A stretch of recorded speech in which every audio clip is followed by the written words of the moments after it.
Assalomu alaykum qadrli tomoshabinlar.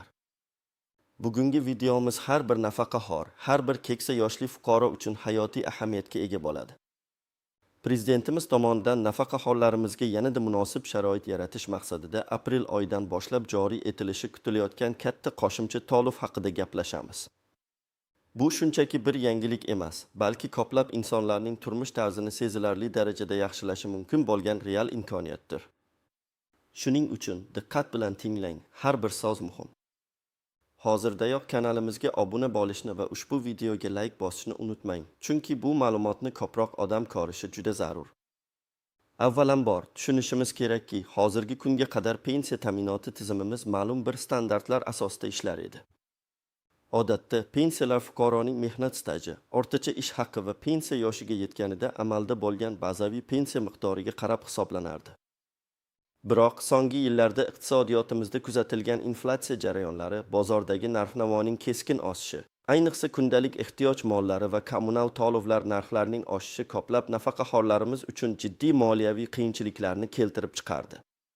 Pensiyalar davriy ravishda indeksatsiya qilinib, oshirib borilgan bo'lsa-da, bu o'zgarishlar doim ham hayot qimmatlashiga to'liq mos kela olmas edi.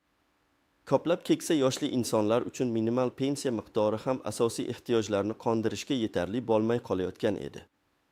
Vaziyatning og'irligi ayniqsa yolg'iz yashovchi, surunkali kasalliklari bor yoki qaramog'ida oila a'zolari bo'lgan nafaqaxo'rlar uchun yanada sezilarli edi. Ular har oy oxirini qanday o'tkazish haqida qayg'urib yashar, dori-darmonlar, oziq-ovqat va uy-joy xarajatlarini qoplash uchun tinimsiz kurashar edilar. Aynan shu muammolarni hisobga olgan holda, prezidentimiz topshirigi bilan hukumat darajasida uzoq muddatli tahlillar olib borildi. Natijada, nafaqaxo'rlarimizning ijtimoiy himoyasini kuchaytirish, ularning turmush farovonligini sezilarli darajada oshirish maqsadida yangi, yanada adolatli va manzilli qo'llab-quvvatlash mexanizmi ishlab chiqildi. Ushbu o'zgarish nafaqaxo'rlarimizning munosib qariyalik davrini ta'minlashga qaratilgan muhim qadam bo'lib, uning mohiyati shundaki, aprel oyidan boshlab ma'lum toifadagi nafaqaxo'rlar uchun ancha katta miqdordagi qo'shimcha to'lov joriy etiladi. Bu shunchaki kichik bir o'zgarish emas, balki pensiya ta'minoti tizimini tubdan isloh qilishga qaratilgan keng qamrovli siyosatning bir qismidir. Endi gap faqatgina mavjud pensiyalarni indeksatsiya qilish haqida emas, balki haqiqiy ehtiyojlarni inobatga olgan holda moddiy ahvolni yaxshilashga qaratilgan amaliy chora-tadbirlar haqida bormoqda. Bu prezidentimizning har bir fuqaro, ayniqsa jamiyatimizning qadrli qatlamini tashkil etuvchi keksalarimizga bo'lgan g'amxo'rligining yorqin ifodasidir. Endi esa ushbu yangi qo'shimcha to'lovning tafsilotlariga chuqurroq kirishamiz. Kimlar ushbu imtiyozdan foydalanishi mumkinligini va kimlar tashvishlanmasligi kerakligini aniqlab olamiz. Bu juda muhim, chunki ma'lumotni to'g'ri tushunish sizning huquqlaringizni amalga oshirishda asosiy omil bo'ladi. Ushbu katta qo'shimcha to'lov avvalambor ehtiyojmand va himoyaga muhtoj nafaqaxo'rlarni, ya'ni ijtimoiy himoyaning eng past pog'onasida turgan insonlarni qamrab oladi. Uning asosiy maqsadi pensiya miqdori mamlakatda belgilangan minimal iste'mol xarajatlaridan past bo'lgan yoki yashash minimumiga yetmagan nafaqaxo'rlarning daromadlarini ushbu minimumgacha ko'tarishdan iborat. Bu to'lov shuningdek, uzoq yillar davomida vijdonan mehnat qilib, ammo turli sabablarga ko'ra pensiya miqdori past bo'lib qolgan fuqarolarimizga ham tegishli bo'ladi. Tasavvur qiling, misol uchun, Toshkent shahrida yashovchi 75 yoshli Mohira aya. Uning umr yo'ldoshi yoshligida vafot etgan, o'zi esa zavodda farrosh bo'lib ishlagan. Mehnat staji yetarli bo'lsa-da, ish haqi past bo'lgani sababli uning pensiyasi hozirda 1.200.000 so'mni tashkil etadi. Bu mablag' kommunal to'lovlar, oziq-ovqat va dori-darmon xarajatlarini qoplashga deyarli yetmaydi. Yangi tartibga ko'ra, agar mamlakatda belgilangan minimal iste'mol xarajatlari miqdori 1.500.000 so'm bo'lsa, Mohira ayaning pensiyasiga 300.000 so'm miqdorida qo'shimcha to'lov beriladi. Natijada uning umumiy daromadi 1.500.000 so'mga yetkaziladi. Bu Mohira ayaning turmush sharoitini sezilarli darajada yaxshilaydi. Unga qo'shimcha dori-darmon sotib olish yoki farzandlariga yuk bo'lmasdan yashash imkoniyatini beradi. Bu shunchaki bir raqam emas, balki Mohira ayaning qariyalik davrini ozgina bo'lsa ham yorug' qilish imkoniyatidir. Yana bir misol, Qashqadaryo viloyatining qishloq joyida istiqomat qiluvchi 70 yoshli Omon ota va uning nogironligi bor 68 yoshli rafiqasi Gulbahor aya. Omon ota dehqonchilik bilan shug'ullangan. Uning pensiyasi 1.100.000 so'm. Gulbahor ayaning nogironlik pensiyasi esa 900.000 so'm. Umumiy oila daromadi 2 million so'm. Ammo ularning qaramog'ida nogironligi bor katta o'g'li ham bor. Ushbu yangi tizimda oilaning umumiy ahvoli, qaramog'idagilar soni ham hisobga olinishi belgilangan. Agar belgilangan mezonlar bo'yicha ularning oilasiga har bir kishi uchun minimal iste'mol xarajatlari miqdori 1.300.000 so'm etib belgilansa va oilada 3 kishi, Omon ota, Gulbahor aya, nogiron o'g'li bo'lsa, oilaning umumiy minimal ehtiyoji 3.900.000 so'mga teng bo'ladi. Ularning jami pensiyasi 2 million so'm bo'lganligi sababli 1.900.000 so'm miqdorida katta qo'shimcha to'lov berilishi mumkin. Bu ularga nafaqat dori-darmon va oziq-ovqat, balki qishloq sharoitida turmush tarzini yaxshilash, masalan, uyni isitish xarajatlarini qoplashga ham yordam beradi. Bunday manzilli yondashuv har bir oilaning o'ziga xos sharoitlarni inobatga olish imkonini beradi. Shuni ta'kidlash kerakki, bu qo'shimcha to'lov shunchaki har bir nafaqaxo'rga avtomatik tarzda beriladigan universal mablag' emas. U ehtiyojmandlik mezonlariga asoslanadi. Kimdir yuqori pensiya oladigan bo'lsa, masalan, katta lavozimlarda ishlagan, katta ish haqi olgan va bugungi kunda pensiyasi 3-4 million so'mdan oshadigan fuqarolar bu qo'shimcha to'lovga ehtiyoj sezmaydilar va ularga ushbu to'lov berilmaydi. Shuningdek, agar nafaqaxo'rning shaxsiy pensiyasi belgilangan minimal iste'mol xarajatlari miqdoridan yuqori bo'lsa, unga ham bu qo'shimcha to'lov berilmaydi. Kimdir tashvishlanmasligi kerak degan savolga javob shuki, agar sizning hozirgi pensiya miqdoringiz hayotiy ehtiyojlaringizni bemalol qondirishga yetarli bo'lsa va belgilangan minimal chegaradan yuqori bo'lsa, ehtimol siz ushbu to'lovga nomzod emassiz. Biroq har bir holat individual ko'rib chiqilishi shart. Shuning uchun hatto pensiyangiz nisbatan yuqori bo'lsa ham, oilaviy sharoitlaringizni hisobga olgan holda pensiya jamg'armasiga murojaat qilish zarar qilmaydi. Eng muhimi, yangi tizim adolatli bo'lishga va moliyaviy yordamni aynan eng ko'p muhtoj bo'lganlarga yo'naltirishga intiladi. Endi esa ushbu qoidalarning istisnolari, tuzoqlari va ko'zdan panada qoladigan nozik jihatlari haqida batafsil gaplashamiz. Bu jihatlarni tushunish sizni keraksiz ovoragarchiliklardan va hafsalasizlikdan qutqarishi mumkin. Birinchi navbatda shuni bilish kerakki, bu qo'shimcha to'lovni olish uchun murojaat qilish muddatlari bo'lishi mumkin. Hukumat qarorlarida ko'pincha ma'lum bir muddat belgilanadi. Masalan, aprel oyining boshidan may oyining oxirigacha yoki yil davomida. Muddatni o'tkazib yuborish sizning huquqingizni yo'qotishingizga olib kelmasligi mumkin, ammo to'lovlarni kechiktirishi aniq. Shuning uchun imkon qadar tezroq murojaat qilish maqsadga muvofiq. Ikkinchi muhim jihat bu hujjatlarni to'g'ri rasmiylashtirishdir.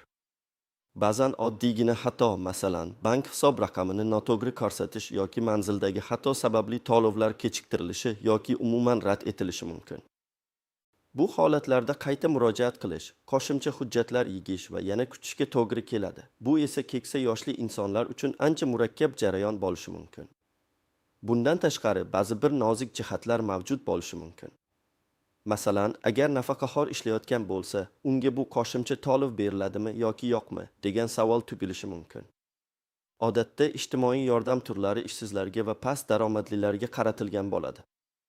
Ammo agar ishlayotgan nafaqaxo'rning ish haqi va pensiyasi yigingiz ham belgilangan minimal iste'mol xarajatlaridan past bo'lsa, u ham bu qo'shimcha to'lovga haqli bo'lishi mumkin. Bu aniq qoida qarorda belgilangan bo'ladi va uni diqqat bilan o'rganish kerak.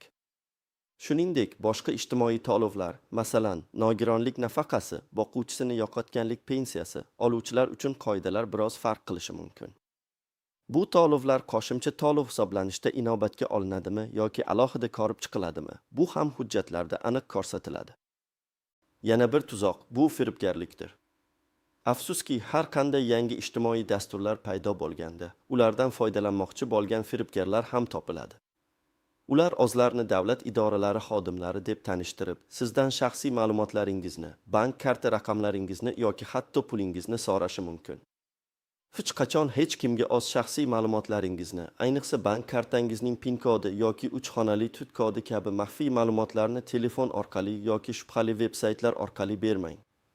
Pensiya jamg'armasi yoki bank xodimlari bunday ma'lumotlarni so'ramaydi. Barcha murojaatlar rasmiy idoralar orqali amalga oshiriladi. Agar shubhali holatga duch kelsangiz, darhol pensiya jamg'armasiga yoki huquqni muhofaza qiluvchi organlarga murojaat qiling. Ayrim holatlarda esa qo'shimcha to'lovning miqdori kutilganidan kamroq bo'lishi mumkin. Buning sababi hisob-kitob qilishda ba'zi omillar noto'g'ri tushunilishi yoki hisobga olinmasligi mumkin. Masalan, sizning qaramoqingizdagi shaxslar soni yoki ularning daromadlari noto'g'ri ko'rsatilishi. Shuning uchun hisob-kitoblarni sinchkovlik bilan tekshirish va agar biron bir norozilik bo'lsa, tushuntirish so'rashdan cho'chimaslik kerak. Unutmaylikki, bu sizning qonuniy haqqingiz va uni himoya qilish uchun kurashishga haqlisiz. Bu yerda shaffoflik va ochiqlik juda muhimdir. Endi esa eng muhim qismga o'tamiz. Amaliy maslahatlar va siz qaysi qadamlarni qo'yishingiz kerakligi haqida aniq ko'rsatmalar.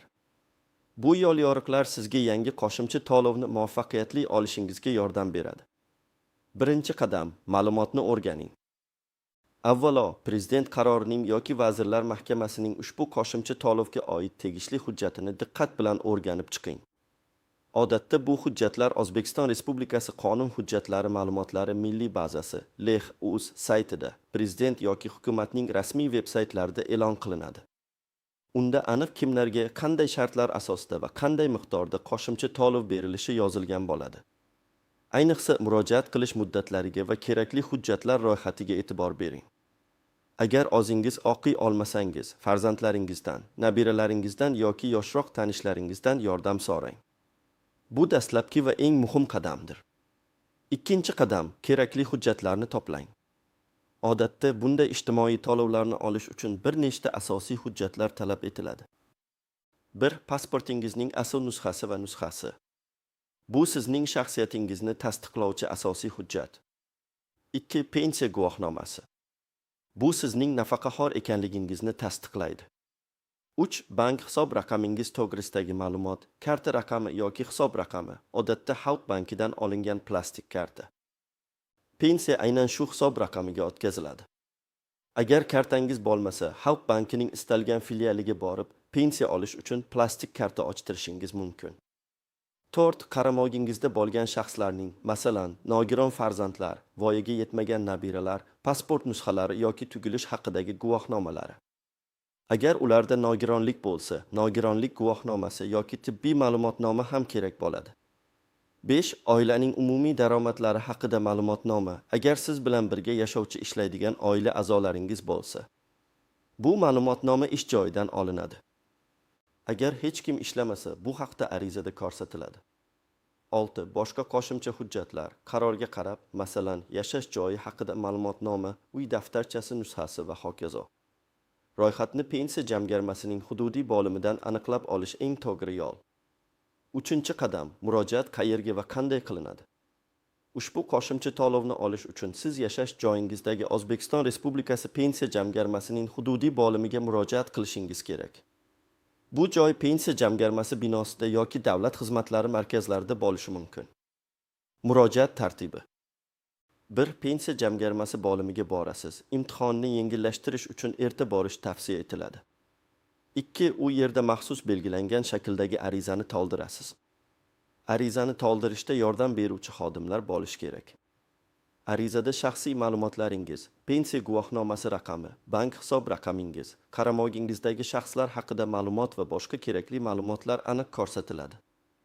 Arizani o'zingiz to'ldira olmasangiz, pensiya jamg'armasi xodimi sizga yordam berishi shart.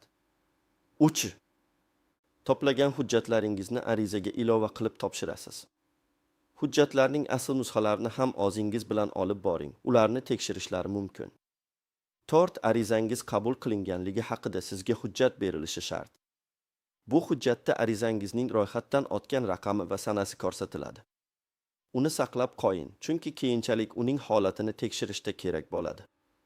4-qadam, jarayonni kuzatib boring. Arizangiz qabul qilingandan so'ng, pensiya jamg'armasi xodimlari uni ko'rib chiqishadi. Odatda bu jarayon ma'lum bir muddatni, masalan, 10-15 ish kunini talab qiladi. Sizning holatingiz o'rganiladi, berilgan ma'lumotlar tekshiriladi. Agar qo'shimcha ma'lumotlar yoki hujjatlar talab etilsa, sizga xabar berishadi. Murojaat qilingan kundan boshlab belgilangan muddat ichida sizga javob kelmasa, arizangizning holatini tekshirish uchun pensiya jamg'armasiga yana murojaat qilishingiz mumkin. Ba'zan davlat xizmatlari markazlarining ko'l markazlari orqali ham arizaning holatini bilish mumkin. 5-qadam: sabrli bo'ling.